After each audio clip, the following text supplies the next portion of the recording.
जे काळे धंदे करणारे लोक आहेत त्यांच्याकडं सुद्धा असं एकाचा हजार होणं हे शक्य नाही, ते फक्त शेतीमध्येच होऊ शकतं. नमस्कार, मी आपला सर्वांचा मित्र अक्षय ताठे. खरं तर सर्वात जास्त चर्चा होत असती शेतकऱ्यांची आणि शेतकऱ्यांची कर्जमाफीची. नुकतंच आत्ता बजेटही झालेलं आहे. बजेटमध्ये शेतकऱ्यांसाठी पुण्यश्लोक अहिल्यादेवी होळकर यांच्या नावाने 2 लाखाचा कर्जमाफीसुद्धा मिळाली आहे आणि नुकतंच आर्थिक पाहणी अहवालसुद्धा जाहीर झाला आहे. त्यामध्ये शेतकऱ्यांचे जे प्रश्न आहेत त्याच विषयी आज आपण चर्चा करणार आहोत. आपल्यासोबत आहेत कृषी अधीक्षक प्रकाश देशमुख सर. त्यांच्याकडनं की शेतकऱ्यांचा खरंच विकास झाला आहे का, ग्राउंडवर शेतकऱ्यांची काय परिस्थिती आहे आणि शासन अनेक योजना जनतेपर्यंत पोहोचवत असतात, परंतु त्या योजना जनतेपर्यंत कशा पोहोचवल्या जातात, काय सत्य आहे तेच जाणून घेणार आहोत आजच्या या व्हिडिओच्या माध्यमातून. नमस्कार सर. नमस्कार. नमस्कार. खरं तर आम्हाला आनंद होतोय की आपल्यासारख्या कृषी अधीक्षकांसोबत आमची चर्चा होतीये. काय सांगाल सर, आता बजेट झालंय आणि पुण्यश्लोक अहिल्यादेवी होळकरांसाठी 2 लाखाची कर्जमाफी सुद्धा जाहीर झाली. नमस्कार. आजच आपल्या राज्याचे सन्माननीय मुख्यमंत्री महोदय तथा अर्थमंत्री माननीय श्री देवेंद्रजी फडणवीस साहेब यांनी राज्याचं चालू आर्थिक वर्षाचं बजेट सभागृहासमोर ठेवलेलं आहे.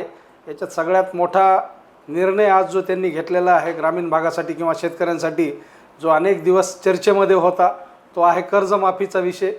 अहिल्यादेवी पुण्यश्लोक अहिल्यादेवी होळकर यांच्या नावे ही कर्जमाफी आजच्या बजेटमध्ये त्यांनी डिक्लेअर केलेली आहे.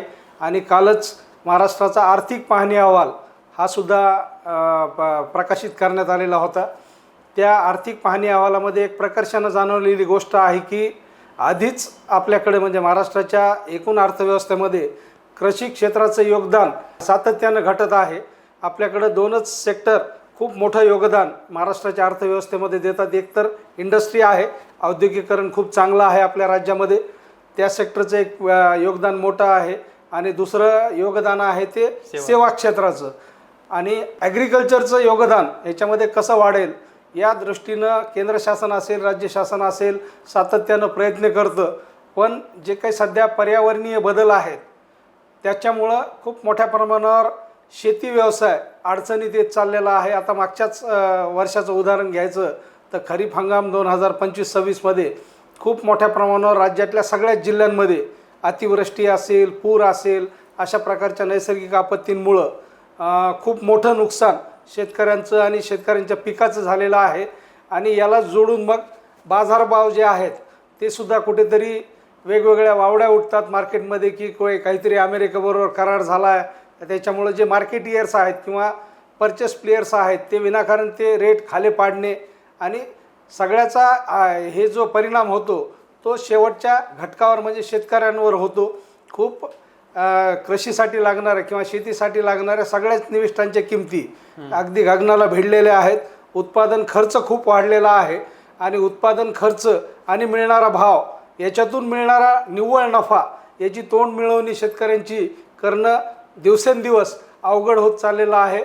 खूप दिवसाची मागणी होती की शेतकऱ्यांची जी पीक कर्ज आहेत ती माफ करावीत अशी बऱ्याच लोकप्रतिनिधींची मागणी होती, शेतकरी नेत्यांची मागणी होती आणि ती आज आपल्या राज्याचे सन्माननीय मुख्यमंत्री यांनी पूर्ण केलेली आहे. पण नुसती कर्जमाफी हा काही कायमस्वरूपी इलाज नाही. अगदी कृषी क्षेत्रामध्ये आमूलाग्र काही बदल करायचे असतील तर सगळी ध्येय धोरणं आणि सगळ्यात महत्त्वाचं म्हणजे जो मार्केट ॲक्सेस आहे किंवा मार्केटिंग आहे ॲग्रिकल्चर कमोडिटीची त्याच्यामध्ये फार आमूलाग्र बदल होणं भविष्यामध्ये गरजेचं आहे. अन्यथा बाजार दुसऱ्याच्या हातात असल्यानंतर शेतकऱ्याला त्याच्या उत्पादनाची किंमत ठरवण्याचा अधिकारच जर नसेल तर फार काही उपयोग होणार नाही. निश्चितच. आता तुम्ही बोलताना कालच्या आर्थिक पाहणी अहवालाची चर्चा केली, त्यामध्ये 3.4% कृषी क्षेत्राचा जो विकास दर आहे तो झालेला आहे. म्हणजे त्याला कारणं पण आहेत, जसं तुम्ही आत्ता बोललात की पूर परिस्थिती आहे, त्यानंतर जे दुष्काळ गारपीट झाली होती तो एक प्रभाव आहे, 149 तालुक्यांना अफेक्ट झाल्यामुळे कुठंतरी आर्थिक पाहणी अहवालात सांगितलं होतं. मग अशा परिस्थितीमध्ये शेतकऱ्यांनी काय केलं पाहिजे किंवा आता जे उत्पादन, कारण 45% जनता ही शेतीवर अवलंबून आहे लोकसंख्येच्या. 2 क्षेत्र जे आहेत जसं तुम्ही आत्ता बोललात की वाढलेलं दिसतंय, जसं उद्योग क्षेत्र असेल किंवा सेवा क्षेत्र असेल. तर मग अशा स्थितीमध्ये 45% लोकसंख्या ज्या शेतीवर आहे तर अशा शेतीसाठी काय केलं पाहिजे?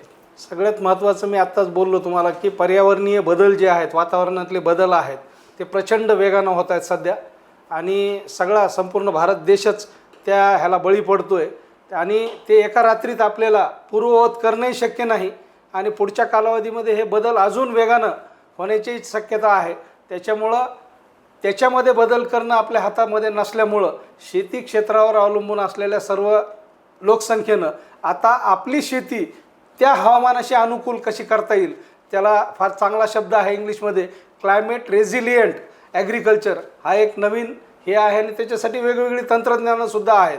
त्या अनुषंगानं आपल्याला अशा हवामान अनुकूल तंत्रज्ञानाचा अवलंब करून पुढच्या कालावधीमध्ये शेती करावी लागेल आणि नुसतं शेती उत्पादन करून भागणार नाही, तर आपल्या शेतीतून निघणारं जे काही उत्पादित माल आहे त्याच्यावर मग प्राथमिक प्रक्रिया असेल, दुय्यम प्रक्रिया असेल, या प्रक्रिया उद्योगामध्ये सुद्धा आता शेतकऱ्यांना शेतकरी उत्पादक कंपन्या असतील, शेतकरी गट असतील, यांच्या माध्यमातून उतरलं तर आणि तरच त्यांचा जो निव्वळ नफा आहे तो वाढवायचा चान्स शेतकऱ्यांना मिळू शकेल. निश्चितच. आता कालच्या अहवालामध्ये एक सर्वात प्रकर्षाने जाणवलेला मुद्दा असा की तेलबिया असेल, सोयाबीन असेल यांची मोठ्या प्रमाणामध्ये घट झाली, परंतु कापूस, ऊस आणि जर का आपण मक्का बघितली, मक्कामध्ये मोठ्या प्रमाणामध्ये उत्पादन वाढल्याचं बघायला मिळालं. मग हे 3 पिकच जर का खरीपामध्ये वाढलेले आपल्याला बघायला मिळत आहेत, तर शेतकऱ्यांनी ठरवून केलं आहे की क्लायमेटचा त्याचा इफेक्ट झाल्याचं जाणवतं. म्हणजे असंही म्हणता येणार नाही. एकंदरीत मिळणारे बाजारभाव आता थोडं एक 10 वर्ष मी मागे घेऊन जाईल तुम्हाला.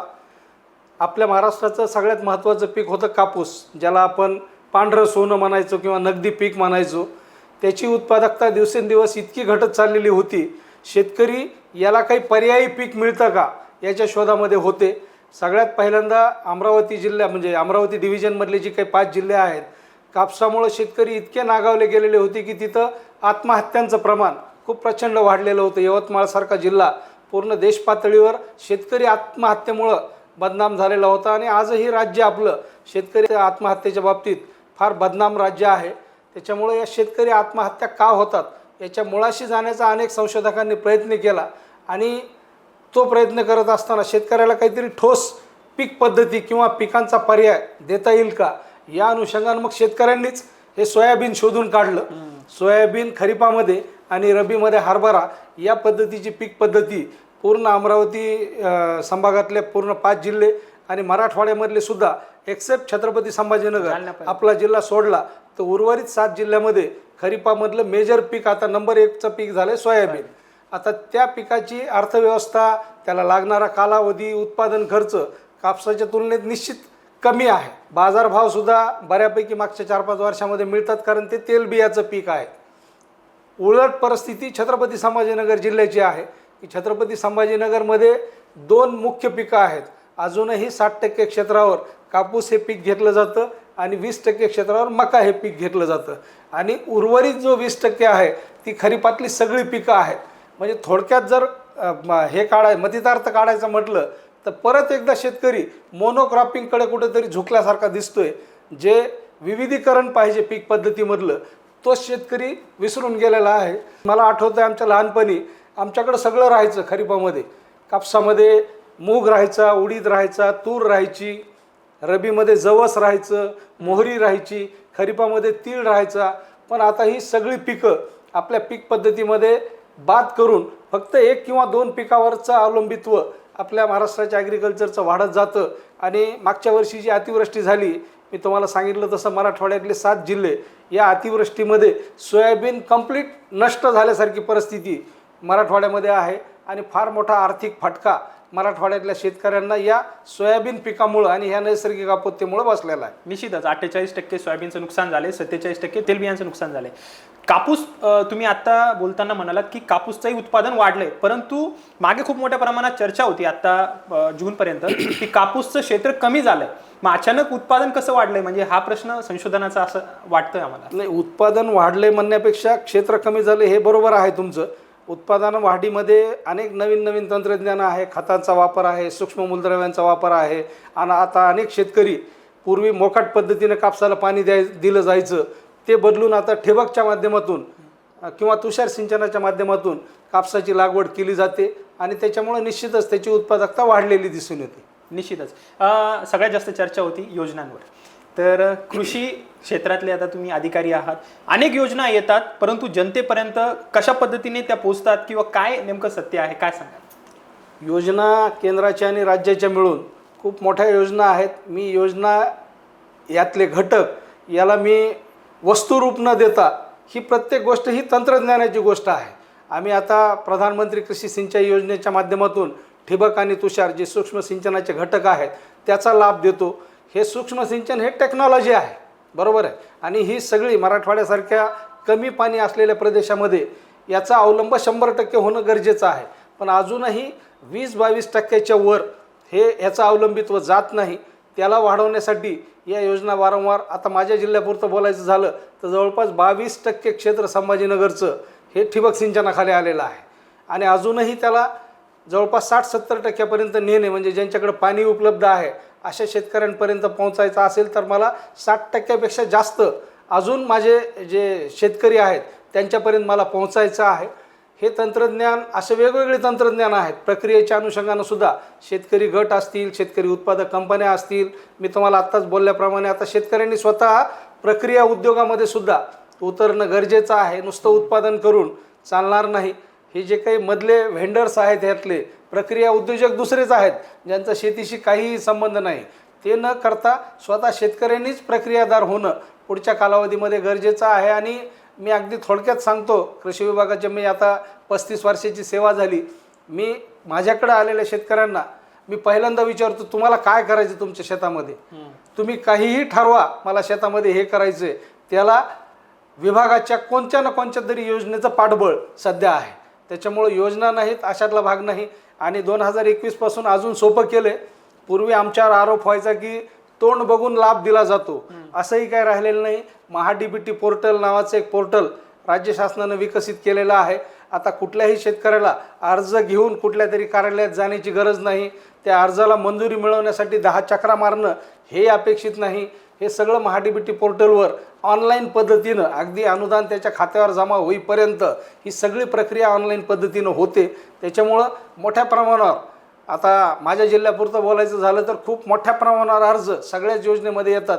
पण तुलनेनं मराठवाड्यातली जी खालची जिल्हे आहेत, म्हणजे खोल काळी माती आणि सिंचन क्षेत्र जास्त असलेले, परभणीसारखा जिल्हा असेल, नांदेडसारखा जिल्हा असेल, हिंगोलीसारखा जिल्हा असेल, या ठिकाणाहून अजूनही शेतकरी कृषी विभागाच्या योजनेसाठी फार मोठ्या प्रमाणावर किंवा हिरिरीनं पुढे येतात असं चित्र दिसून येत नाही. निश्चितच सर्वात जास्त चर्चा पोखराची होती. नेमकं पोखरा योजना काय हो? कारण की बरेच जण शेतकऱ्यांवर प्रश्न असतो की पोखरा आमचं गाव आलं, पोखरा आलं नाही. नेमकं काय असतं आणि त्याचे काय काय फायदे असतात? सगळ्यात पहिल्यांदा आपल्याला करेक्ट करतो, कृपया याला पोखरा असं संबोधू नका. सगळेजण त्या योजनेचं नाव, ते सुरुवातीचा शॉर्ट फॉर्म तो फार प्रचलित झाला होता शेतकऱ्यांमध्ये, सामान्य जनतेमध्ये. पण त्या योजनेचं नाव भारतरत्न नानाजी देशमुख कृषी संजीवनी प्रकल्प असं आहे. ती योजनाच मुळात मी आत्ता बोलल्याप्रमाणे जे काही क्लायमेट रेझिलियंट टेक्निक्स आहेत, हवामान अनुकूल तंत्रज्ञान, यांचा प्रसार मराठवाड्यामधले जिल्हे असतील, विदर्भामधले जिल्हे असतील, खानदेशातले आपले लागून जळगावसारखे जिल्हे असतील, या जिल्ह्यांमध्ये हे हवामान अनुकूल तंत्रज्ञान जास्तीत जास्त शेतकऱ्यांपर्यंत पोहोचवणे आणि त्याची अवलंबित्व वाढवणे, म्हणजे त्याची वापर वाढवणे, ह्याच्यासाठी आणलेला हा प्रकल्प आहे. हा जागतिक बँकेच्या सॉफ्ट लोनच्या माध्यमातून राज्य शासनाने 70% पैसा जागतिक बँक देते, 30% पैसा आपलं राज्य शासन देतं. आणि त्या दोन्हीही निधीमधून हा प्रकल्प राबवला जातो. आत्ताच 2023-24ला या योजनेचा पहिला टप्पा संपला आहे. जवळपास 5,000च्या वर गावं 15 जिल्ह्यातली घेतलेली होती.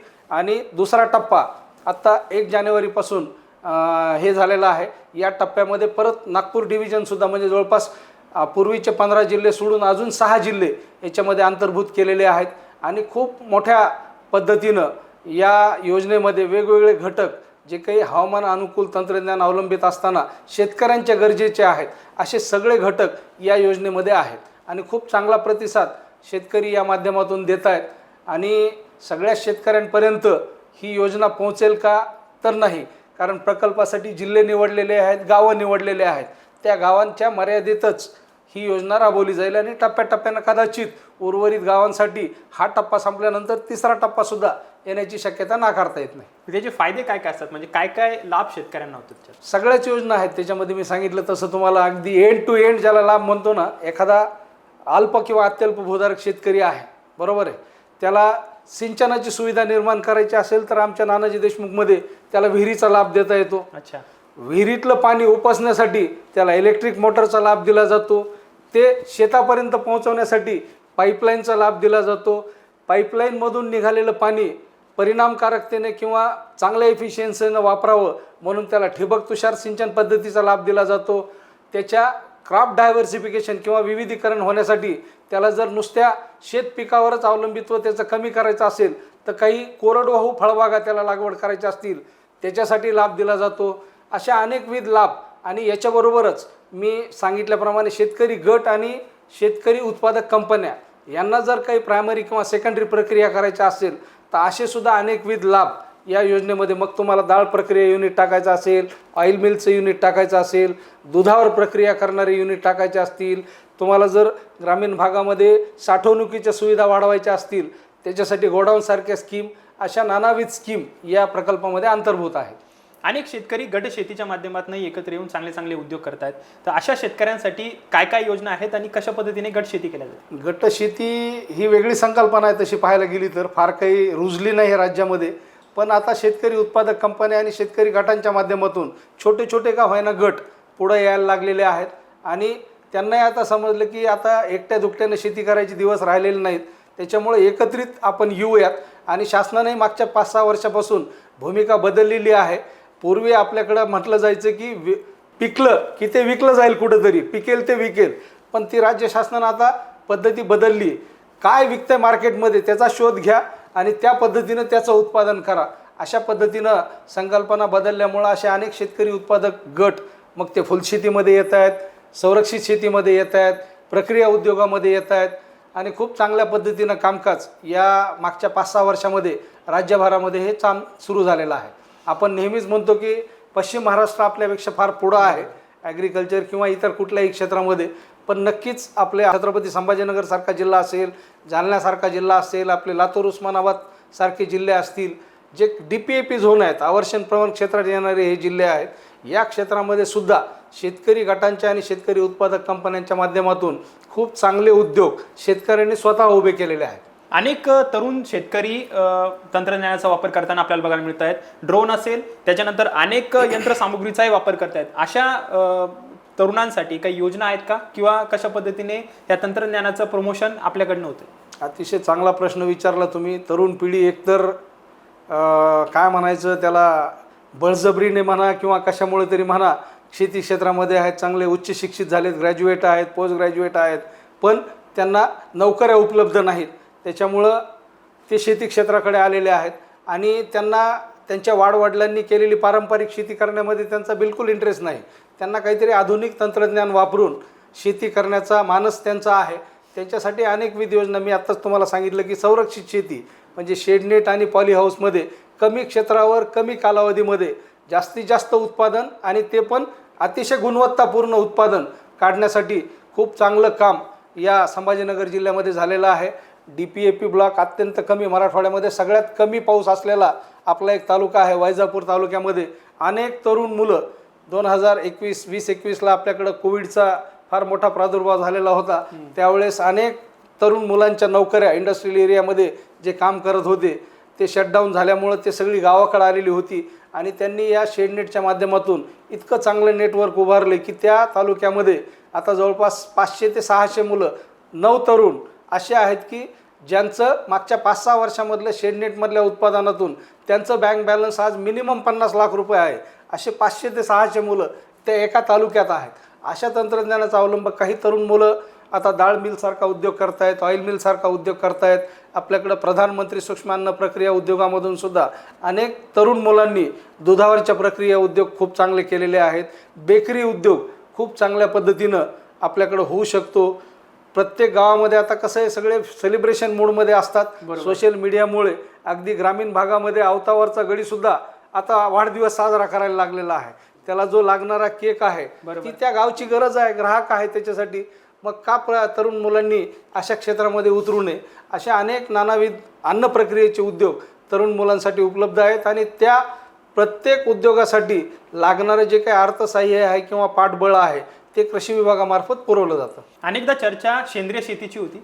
सेंद्रिय शेती म्हणजे काय असतं आणि पारंपरिक शेती आणि सेंद्रिय शेतीमध्ये काय बदल आहे आणि कशा पद्धतीने तरुणांनी किंवा येणाऱ्या काळात सेंद्रिय शेतीचा अवलंब केला पाहिजे? अगदी हेअरलाईन डिफरन्स आहे. तुम्ही पारंपरिक आणि सेंद्रिय असे 2 शब्द वापरले. हरित क्रांती होण्यापूर्वी आपल्याकडं रासायनिक खतांचा, रासायनिक औषधांचा वापर बिलकुल नव्हता. तीच सेंद्रिय शेती आहे. जिथे रसायनांचा वापर होत नाही त्यालाच आपण सेंद्रिय शेती म्हणतो. पण कालोगामध्ये ती त्या काळाची गरज होते. बरोबर. म्हणजे मी असं म्हणणार नाही की विद्यापीठाने हे तंत्रज्ञान शेतकऱ्यांपर्यंत देऊन उलट तुम्ही शेतकऱ्यांचं नुकसान केलं. ते त्या काळाची गरज होती. कारण आपल्या लोकसंख्येला पुरेल एवढं अन्नधान्य उत्पादन आपल्या देशामध्ये होत नव्हतं. बाहेरच्या देशामधून आपल्याला अन्नधान्य आयात करावी लागलेली होती. ते उत्पादन जर वाढवायचं असेल तर जे हरित क्रांती झाली त्याच्या माध्यमातून संकरित वाण असतील, हे असतील, खतं असतील, रासायनिक खतं, त्याच्यामुळं उत्पादन खूप वाढलं. आज आपण जवळपास सगळ्या ॲग्रिकल्चर कमोडिटीमध्ये आपला देश जवळपास 140 कोटीचा देश आहे आपला. पण आज आपण सगळ्या अन्नधान्याच्या बाबतीत स्वयंपूर्ण आहोत. कुठल्याही देशावर अवलंबून राहायची गरज नाही. थोडंफार डेफिसिट आपणच तयार केलेलं आहे. गळीत धान्याचं एक डेफिसिट आहे. म्हणजे तेल बिया आपल्याला फार मोठ्या प्रमाणावर तेल, खायचं तेल आयात करावं लागतं.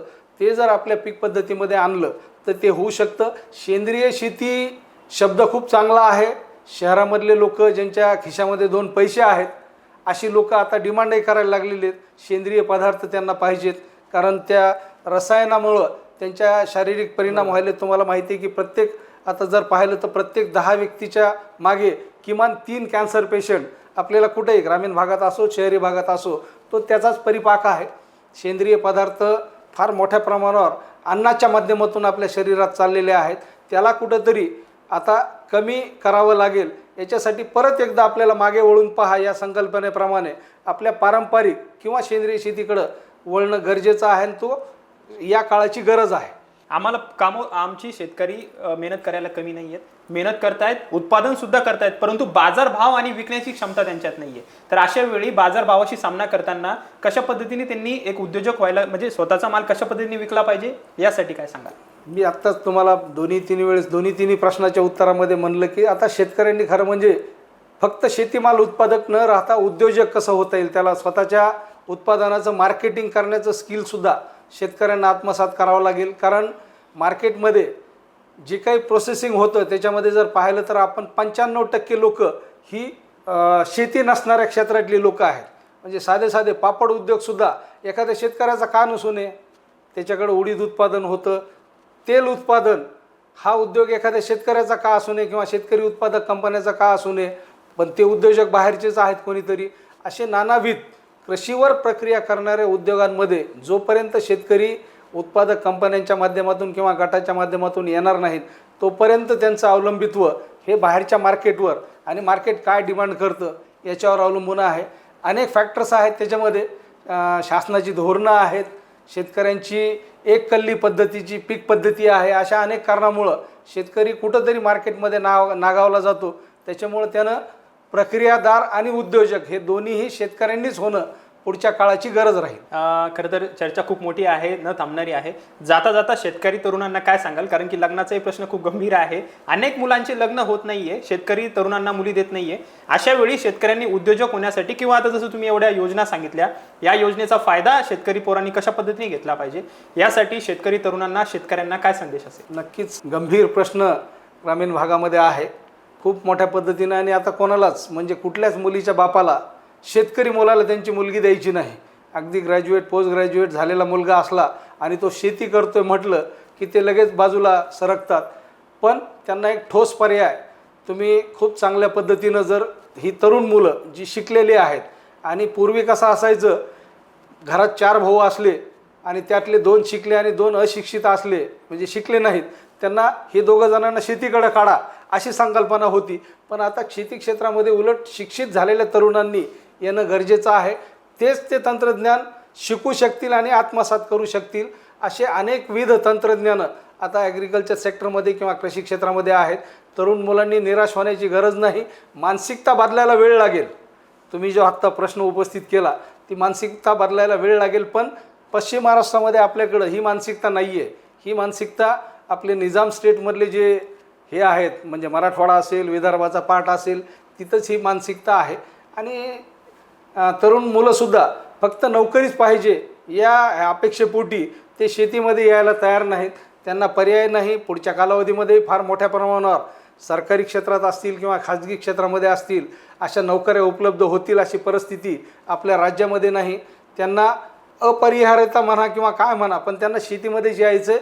आणि शेतीमध्ये यायचं असेल तर नवीन तंत्रज्ञान, नवीन संकल्पना, जागतिक पातळीवर काय चालू आहे, जग काय मागतंय, या सगळ्या संकल्पना लक्षात घेऊन त्यांना शेती क्षेत्रामध्ये उतरावं लागेल. उज्ज्वल भवितव्य आहे, कारण असं एकमेव क्षेत्र आहे की एक दाणा पेरल्यानंतर 1,00,000 दाणे घेऊन कणीस तयार करणारं हे एकमेव क्षेत्र आहे. बाकी इंडस्ट्रीमध्ये किंवा मी तर पुढं जाऊन म्हणेल जे काळे धंदे करणारे लोक आहेत त्यांच्याकडं सुद्धा असं एकाचा 1000 होणं हे शक्य नाही. ते फक्त शेतीमध्येच होऊ शकतं. त्याच्यामुळं शेतीची कास तरुण मुलांनी आधुनिक शेतीची कास धरून त्यांचा जो काही उत्कर्ष करून घ्यायचा आहे तो करून घेणं गरजेचं आहे. उर्वरित प्रश्न सामाजिक प्रतिष्ठा वगैरे ते ऑटोमॅटिक, सामाजिक प्रतिष्ठा कशावर अवलंबून असते? पैशावर अवलंबून असते. एकदा तुमच्याकडे पैसे आल्यावर ऑटोमॅटिकली तुमची सामाजिक प्रतिष्ठा वाढते. त्याच्यामुळे त्याचीही चिंता करण्याची गरज नाही. बरोबर. काही संदेश सर? आपल्या एकंदरीत तुमच्या आत्तापर्यंत जी काही माझी मुलाखत घेतली त्याचा एक परिपाक म्हणून मी एकच सांगेल की फार काही निराश होण्यासारखी परिस्थिती नाही आहे. अजूनही खूप चांगलं आपलं राज्य, अतिशय पुरोगामी राज्य आहे, पुढारलेलं राज्य आहे. आपल्याला म्हणजे नीती आयोगसुद्धा स्टार राज्य म्हणून आपला दर्जा आहे आपल्या राज्याला. म्हणजे ॲग्रिकल्चर सेक्टरमध्ये सुद्धा अतिशय पायोनियर राज्य म्हणून आपलं राज्य गणलं जातं. कारण फलोत्पादनामध्ये आपलं एवढं डायव्हर्सिफिकेशन आणि ॲग्रेशन कुठल्याही राज्याकडे नाही. भाजीपाला उत्पादन आपल्याकडं खूप चांगल्या पद्धतीनं होतं. शेतीमालावर प्रक्रिया करणारे अनेक उद्योग आपल्या राज्यामध्ये आहेत इतर राज्यांच्या तुलनेमध्ये.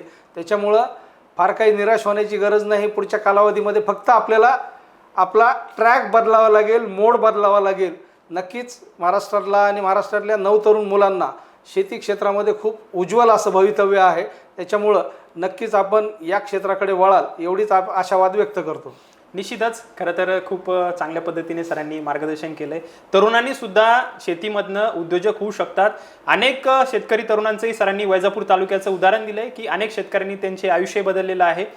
खरं तर धन्यवाद सर, कारण की खूप अमूल्य वेळ सरांनी दिला आहे आणि सरांनी जो मेसेज दिला आहे की अनेक शेतकरी तरुण नवीन उद्योजक बनू शकतात आणि शेतीच्या माध्यमातूनही चांगल्या पद्धतीने नाव आणि आपल्या देशाचा, महाराष्ट्राचा विकास करू शकतात.